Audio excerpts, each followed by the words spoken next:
Bueno, vamos a comenzar este tiempo de compartir la palabra. Que el Señor os bendiga. Todos los que ven este vídeo, pues el Señor os bendiga. Ponga en vosotros ese sentir de poder entender, de poder comprender lo que Él quiere para este día, para este tiempo. Quiero invitarte a que vayas a 1 de Corintios capítulo 15, vamos a empezar ahí. 1 de Corintios capítulo 15, del 42 al 50.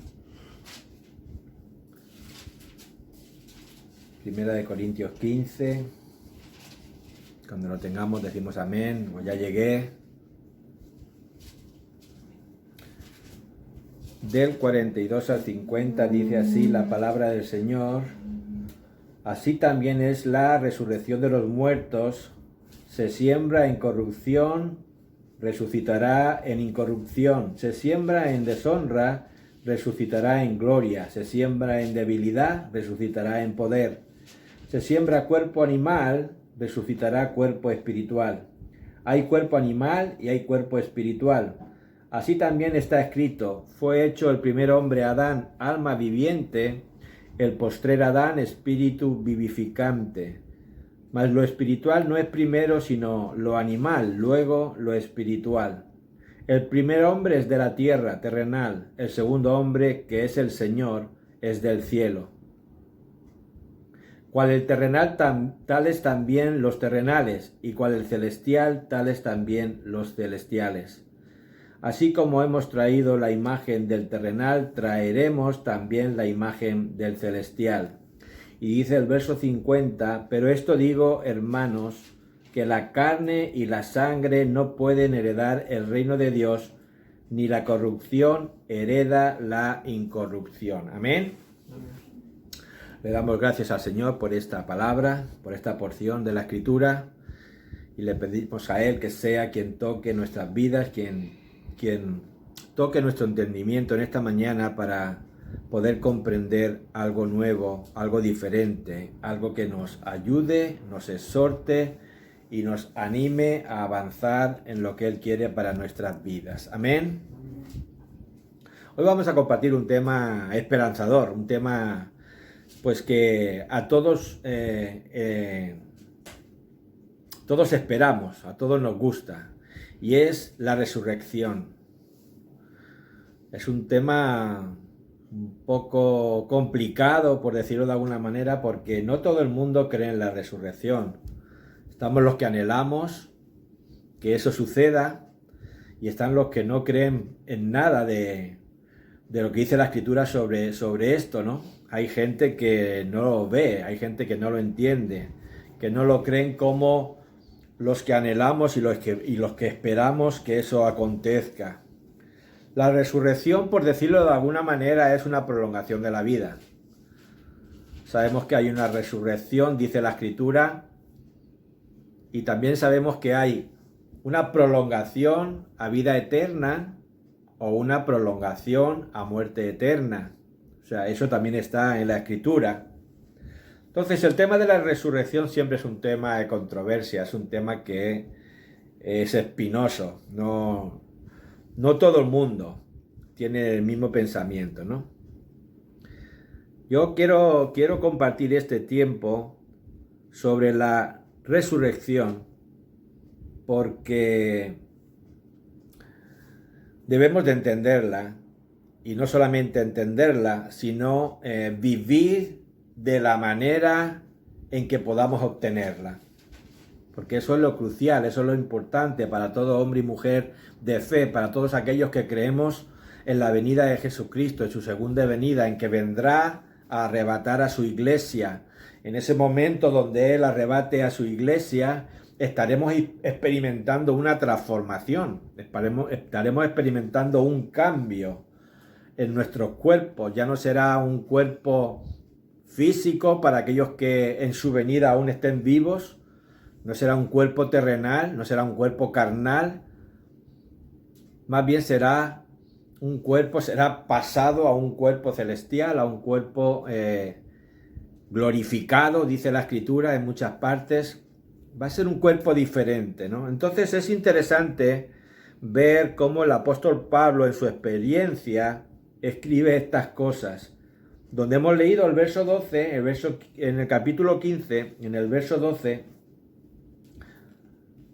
hay algo por donde él empieza a hablar claramente a aquellos que creemos en esa resurrección, pero también indirectamente a aquellos que leen la palabra, aún no tienen clara esta situación, gente que por curiosidad lee la Biblia sin creer en Dios. O sea, siempre vamos a encontrar gente de diferentes formas de pensar y de actuar.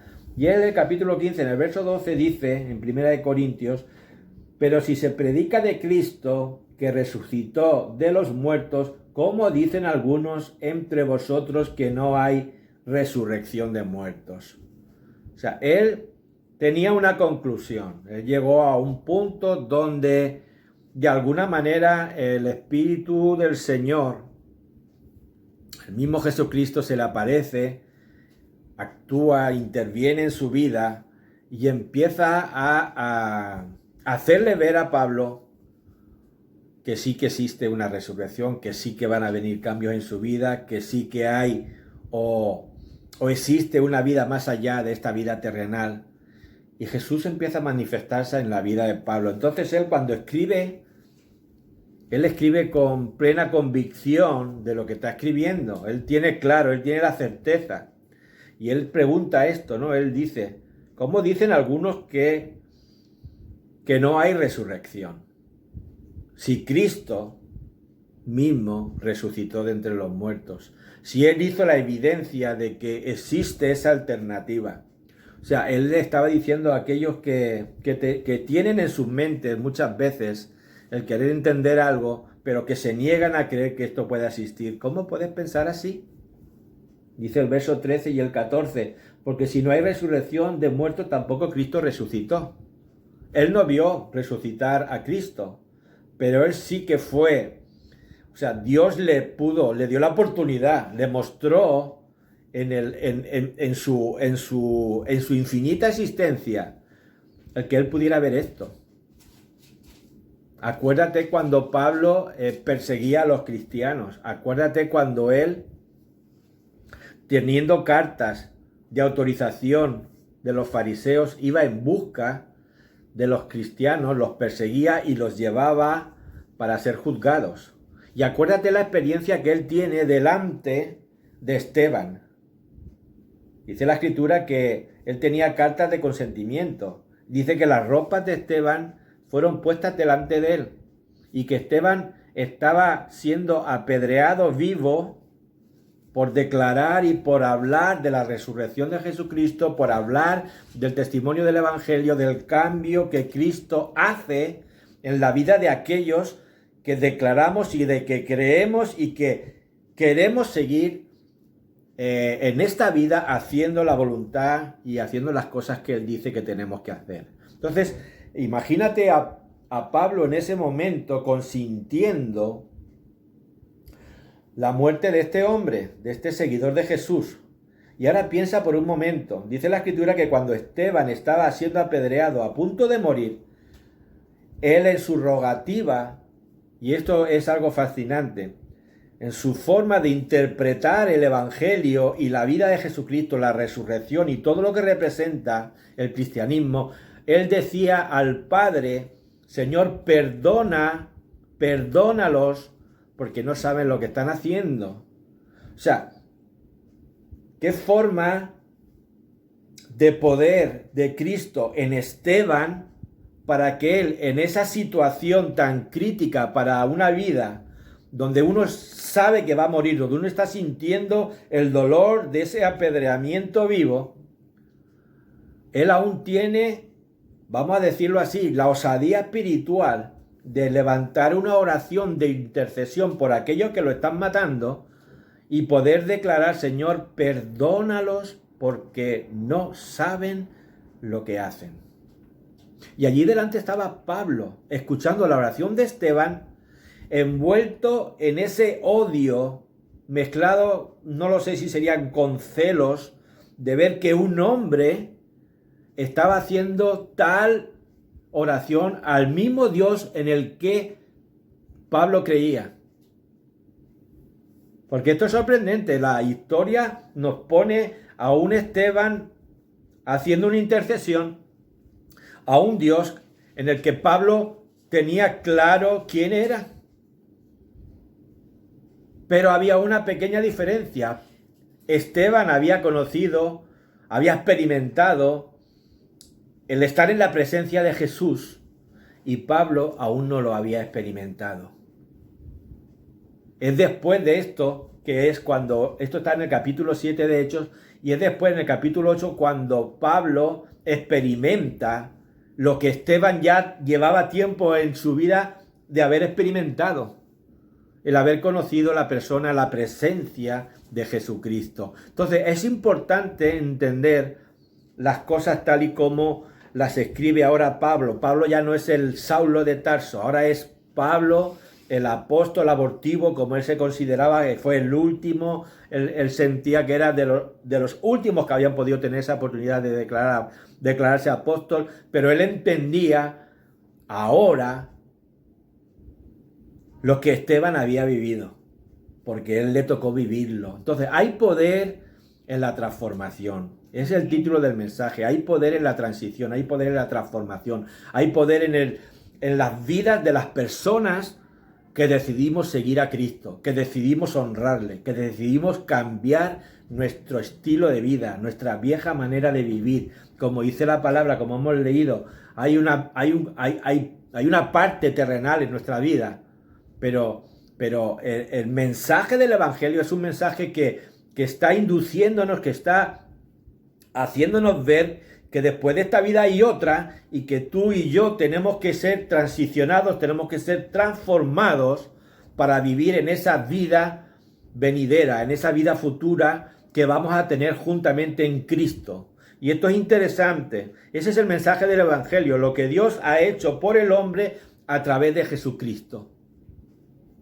Sabemos que Jesús es Dios, sabemos que Él se encarnó, sabemos que Él vino a la tierra y Él en ese ser perfecto que no cometió pecado, Él interiorizó en su vida el padecimiento, nuestros padecimientos, nuestros pecados, los expuso en la cruz.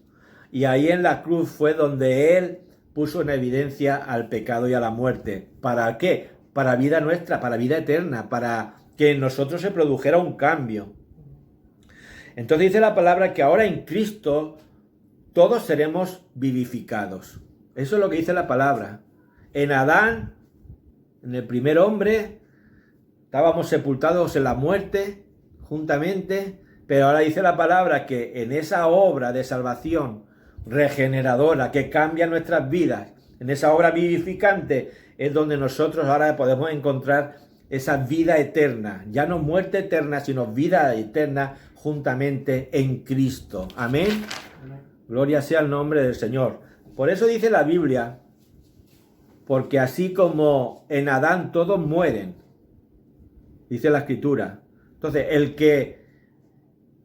por eso es el tema de la resurrección, es parte de tantas cosas difíciles para muchos de entender, porque si no se reconoce a Jesús como Señor de nuestras vidas, muchas cosas no se van a poder entender. Muchas cosas se quedan veladas a los ojos espirituales del hombre y no se puede avanzar. Pablo estaba velado cuando era Saulo de Tarso, pero la misericordia de Dios que actúa en todos por igual.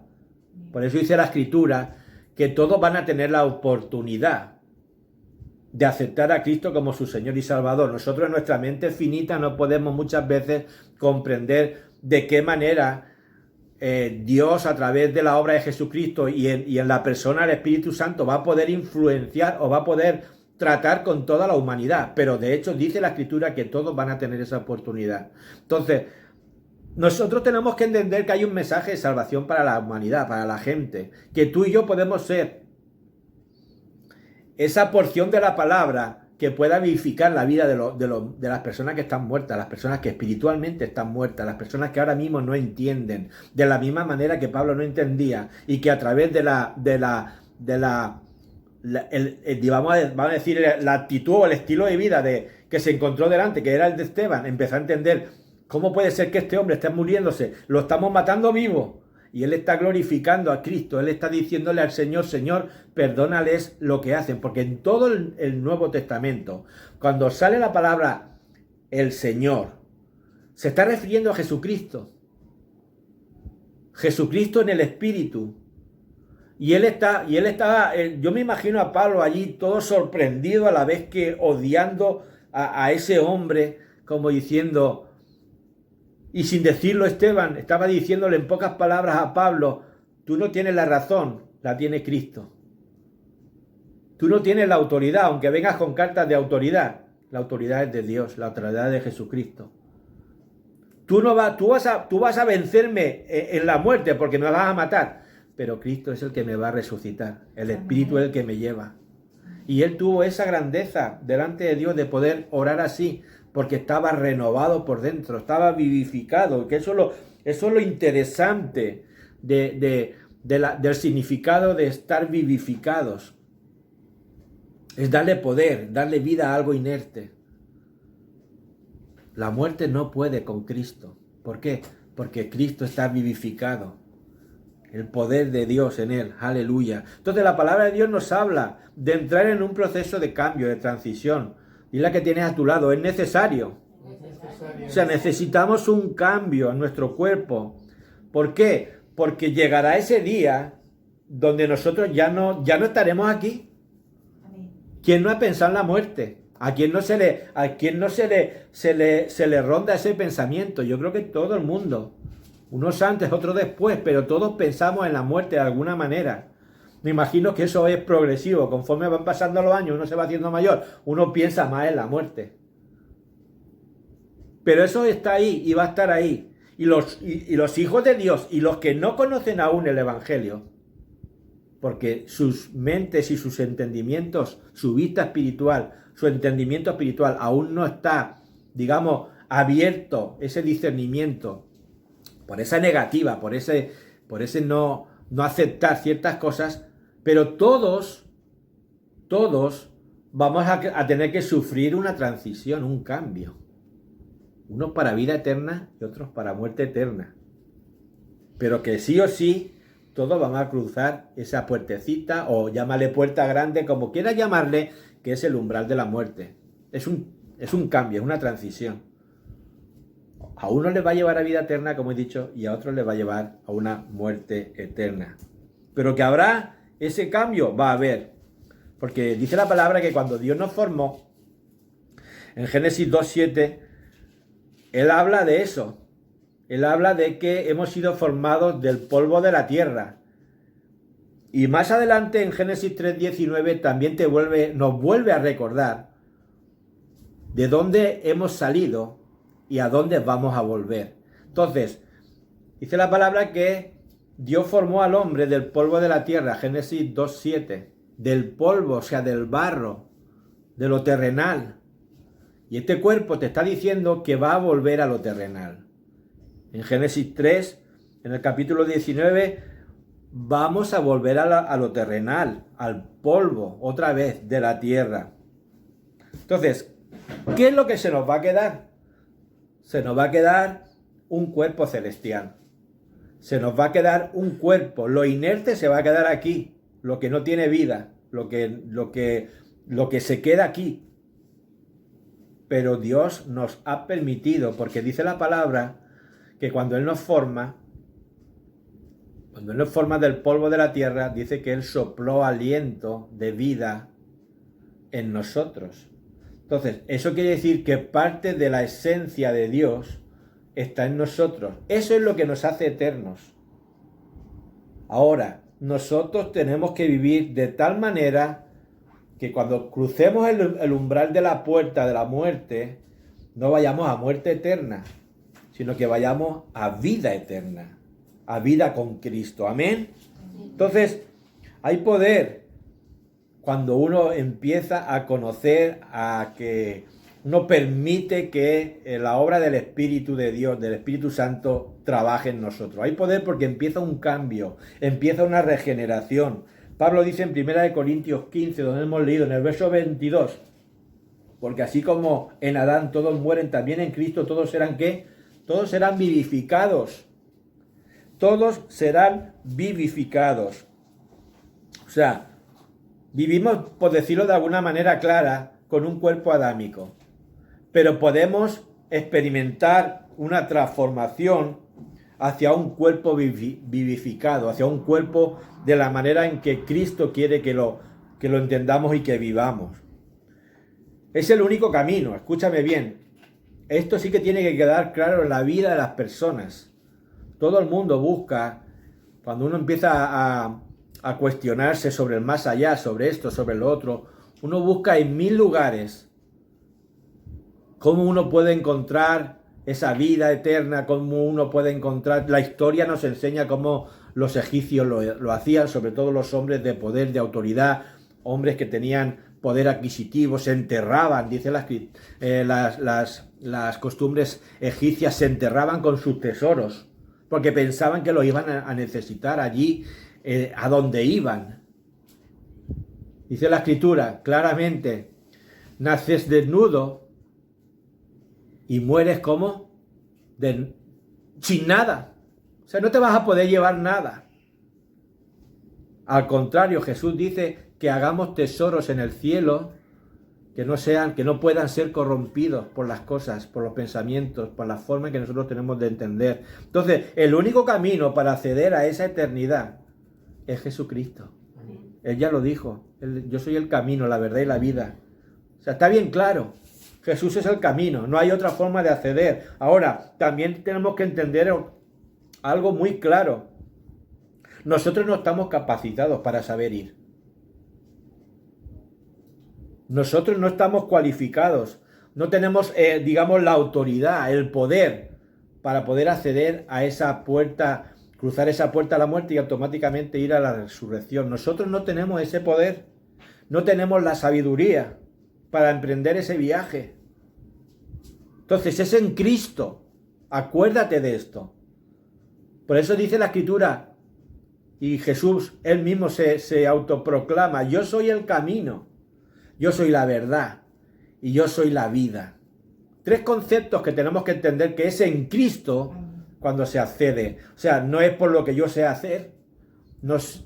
Yo puedo dirigirme en este mundo y conocer todas las carreteras de este mundo, llegar a todos los destinos que yo quiera. Puedo, de alguna manera, entender la verdad a la manera que yo la entienda y vivir una vida de verdad. Puedo, como dice la Escritura, vivir una vida abundante. O sea, como dice la Escritura, no como la gente del mundo nos enseña, vive la vida, haz las cosas, disfrútalas. Pero cuando llega al umbral de la muerte, cuando llega a ese lugar donde todos vamos a llegar, de ahí en adelante, solo hay un medio y es Jesús. Solo hay una puerta que te lleva a esa puerta. Solo hay un camino, solo hay una senda, y lo gracioso es que todo el poderío del hombre, toda la sabiduría humana, todo el discernimiento, las proezas, las destrezas, no nos van a valer, porque eso no te lleva a la vida eterna. Solo es Cristo. Entonces necesitamos al Espíritu Santo, necesitamos la obra de Jesús, Espíritu en nosotros. Dice Jesús en la Escritura, no os dejaré huérfanos. No os dejaré huérfanos. O sea, nosotros no estamos desamparados. Todo aquel que se acerca a Jesucristo va a tener la oportunidad de conocerlo como Señor suyo, como su Redentor, como el que le va a llevar de la mano a cruzar ese umbral, pero también como el Padre, como el que te ama, como el que te ayuda, te enseña. Jesús encarnado, aleluya. Él nos está hablando de cómo debemos caminar en Él. Declarar solo palabras de verdad, dice la Escritura. Yo soy el camino, yo soy la verdad. Y es ahora cuando debemos de sufrir esa transición en vida. Esto es lo que nos cuesta. Tanto el que cree como el que no cree pasa por transiciones, por cambios en su vida. Nosotros tenemos que vivir esta vida terrenal practicando esa transición, causa-efecto, las cosas que nos suceden. Tenemos que pasar de esta manera de vivir y de ser a otra distinta, porque eso es lo interesante. Que entendamos y aceptemos las cosas que nos suceden para que nos ayuden a bien. Para que nos ayuden a bien. Aleluya. Segunda de Corintios 3:18. Mira lo que dice.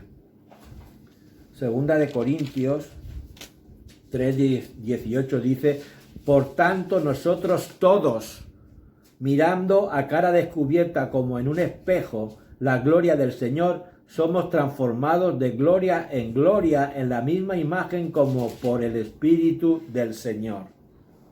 O sea, es Cristo el que te cambia. Tú tienes que mirar a Jesús. Tú tienes que confiar en Jesús. Tenemos que caminar como Él dice que tenemos que caminar. Hablar como Él dice que tenemos que hablar. Actuar como Él dice que tenemos que actuar. Eso es lo interesante. Pero mira antes lo que dice el verso 17. Porque el Señor es espíritu. Y donde está el espíritu del Señor, ahí hay libertad. O sea, Jesús es espíritu.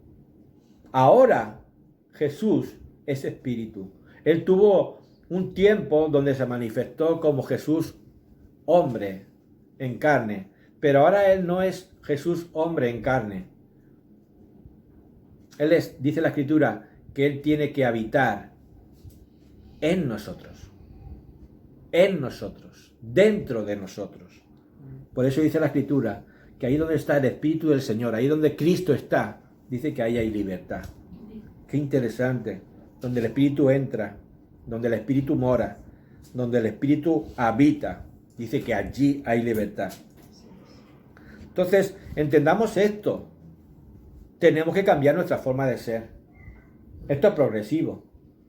No creas que de golpe y porrazo uno cambia cuando dice sí al Señor Jesús. Es un error. Si te han enseñado eso, o si entiendes que es eso, estamos equivocados.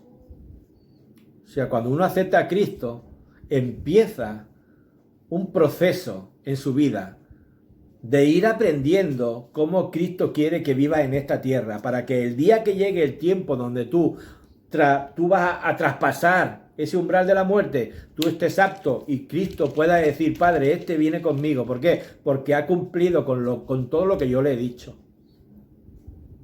Porque ha estado viviendo como yo le demando a través de la Escritura, porque ha estado obedeciendo, porque ha estado presto a oír la voz del Espíritu, nuestra voz.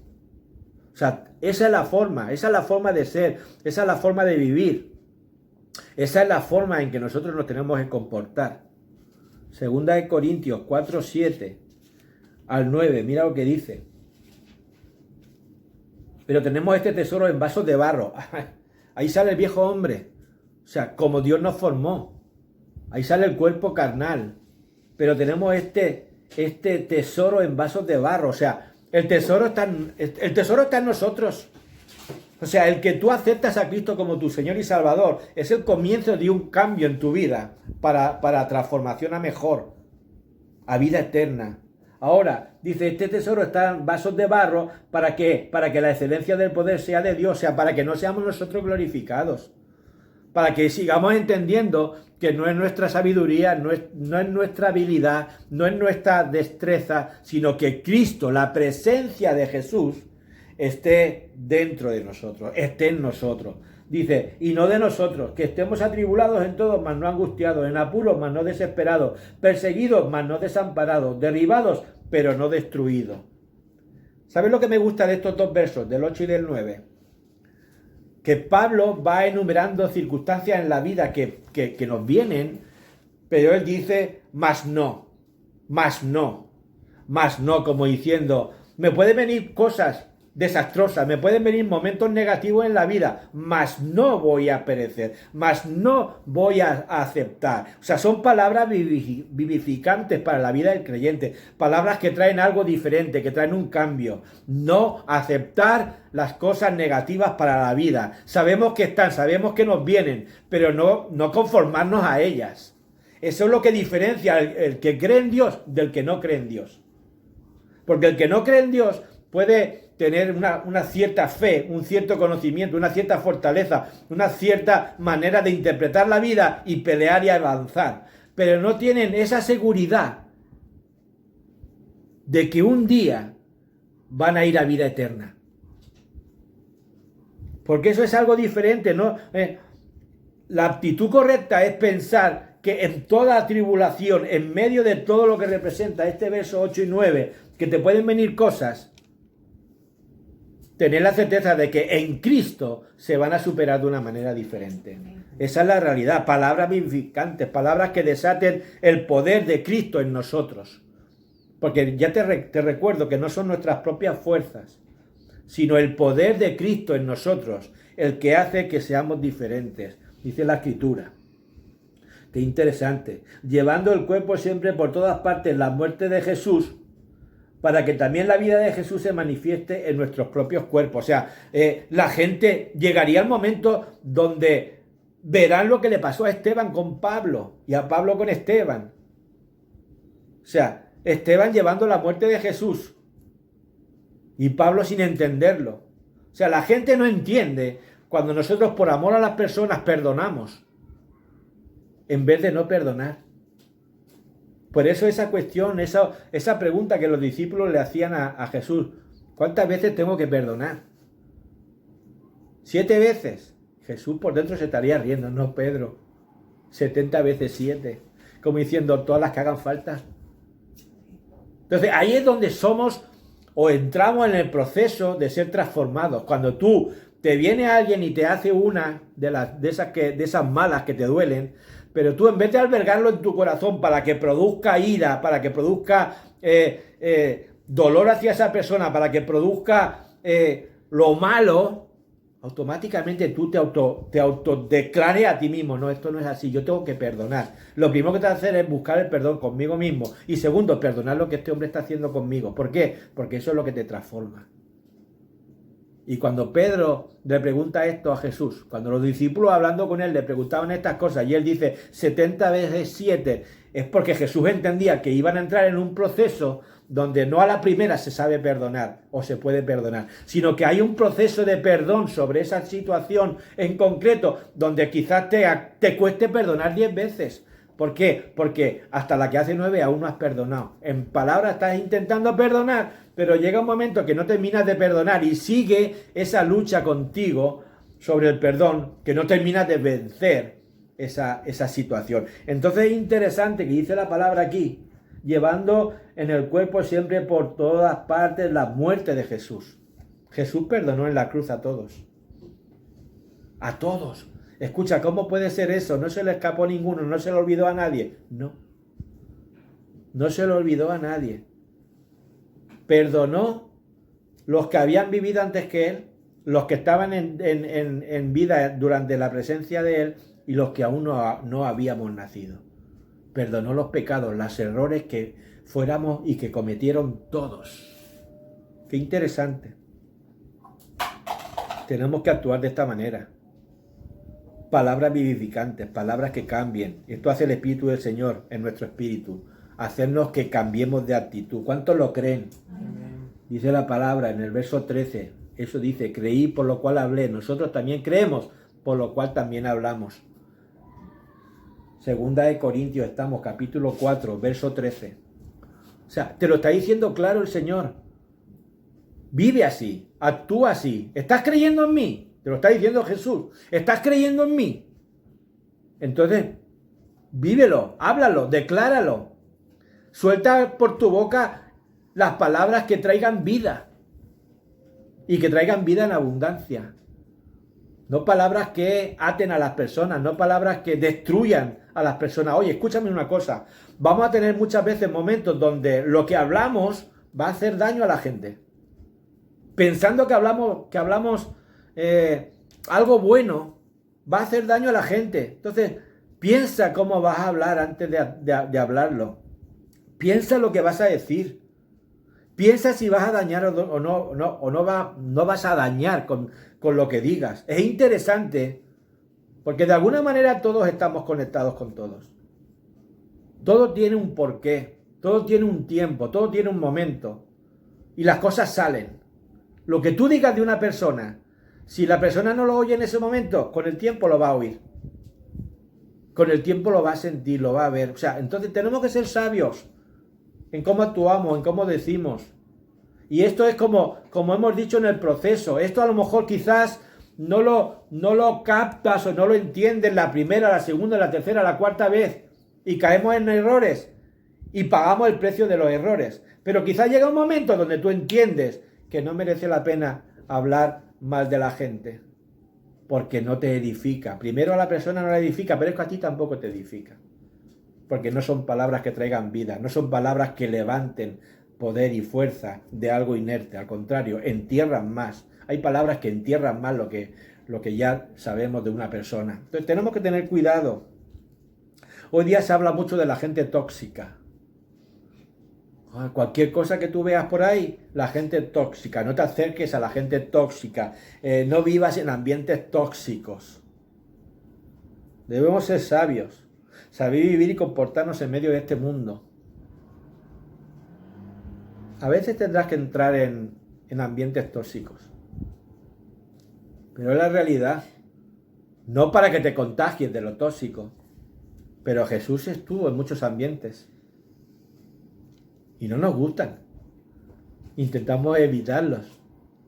Yo con este no me junto. ¿Por qué? Porque este es un pesado. Lleva saliendo de tu boca cosas. No interiorices lo tóxico. Eso es lo importante. A veces creemos que por no estar cerca de un ambiente tóxico, estamos ya evitándolo todo. Ya somos las personas más felices del mundo. No es así. Lo importante es no interiorizar las cosas tóxicas de tu vida. Eso es lo importante. No vivas pensando lo que otros piensan de ti. Eso es lo importante. No permitas que el desgaste del pecado, la presión que el pecado ejerce sobre ti, pueda vencerte. Aleluya. Mira lo que dice el verso 17 donde estamos leyendo. Segunda de Corintios 4:16.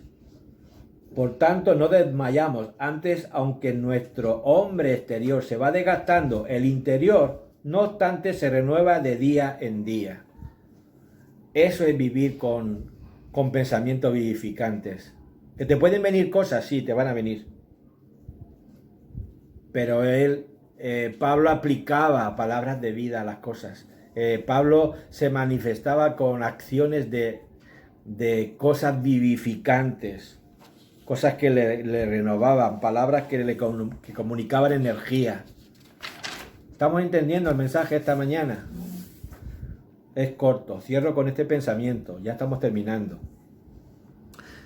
El pensamiento es la vida que le tocó vivir a José. José era uno de los hijos de Jacob. Las 12 tribus, ¿quién no se acuerda de esto? Ahora, ¿cómo fue la vida de José en relación a la vida de sus hermanos? O sea, por ser una persona, Dios lo visita a José.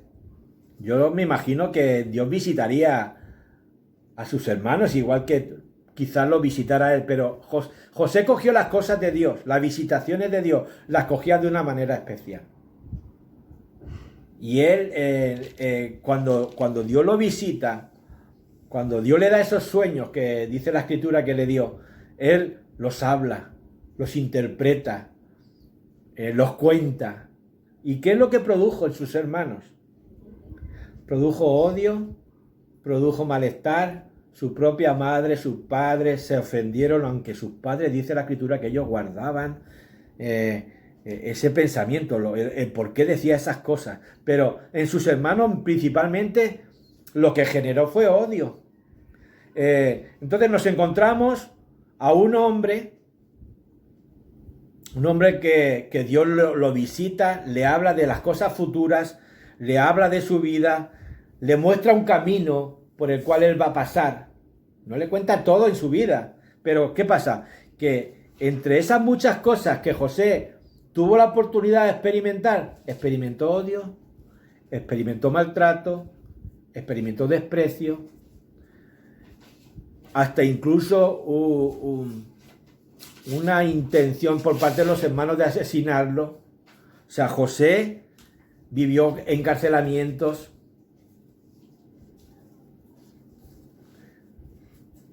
Tú ves la historia de José y tú no ves en ningún momento a José reprochándole nada a sus hermanos cuando se vuelven a ver. Y esto es lo que a mí me choca, esto es lo que a mí me toca, porque vemos que en nuestras vidas nos van a pasar muchas cosas. Vamos a experimentar muchas cosas por haberle dicho sí a Jesús, por haberle dicho, creo en ti, quiero seguirte, necesito. Cuando oramos al Señor le pedimos, Señor, transforma mi vida. Y nos van a venir casos como a José le venían, donde vamos a experimentar ese odio, vamos a experimentar ese desprecio. ¿Quién no ha sido de alguna manera despreciado? Entonces, actuemos como actuó José. Él perdonó a sus hermanos, él abrazó a sus hermanos, él lloró con sus hermanos. Aleluya. Vivió, Dios mío, ayúdame a entender esto y a practicarlo. Vivió permitiendo una transformación constante. ¿Cuántos quieren esto en sus vidas? O sea, por difícil que te parezca, termino con esto, debe ser nuestra manera de vivir aquí, terrenalmente. Dice Pablo, y es cierto, él vivía renovando su mente. Renovando su mente. Y cuando Pablo habla en 2 de Corintios 4:17, termino con esta cita. Fíjate cómo él vivía teniendo actitud de palabras vivificantes, que él llega a decir en 2 de Corintios 4:17, porque esta leve tribulación momentánea produce en nosotros cada vez más excelente y eterno peso de gloria. Pero escucha, él a las tribulaciones de su vida los llama una leve tribulación, una momentánea tribulación. Está claro que el Señor Jesucristo le permitió a Pablo vivir, experimentar lo eterno, experimentar una experiencia hacia un futuro eterno. Entonces hay poder en Jesús, aleluya, hay poder en vivir una vida como Cristo quiere que vivamos, hay poder en permitir que su presencia more en nosotros. Pablo se aferró a lo eterno, escúchame bien, termino con esto. Pablo se aferró a lo eterno, aférrate a lo eterno, aférrate a buscar, entender tu vida eterna, lo que te va a venir después de esta vida terrenal. El Señor os bendiga. Cada vez que tengamos la oportunidad de poder decirle a alguien, comunicarle a alguien palabras de vida, comunícaselas. Alguien dijo, siempre que pienses algo positivo de otra persona, deberías decírselo, deberías soltárselo, porque desatan poder, desatan vida. Ayuda a otros a que puedan conocer a Cristo a través de lo que sale de tu boca. No los enterremos en vida. Amén. El Señor os bendiga. Terminamos con este pensamiento un día más delante de la presencia del Señor. Amén.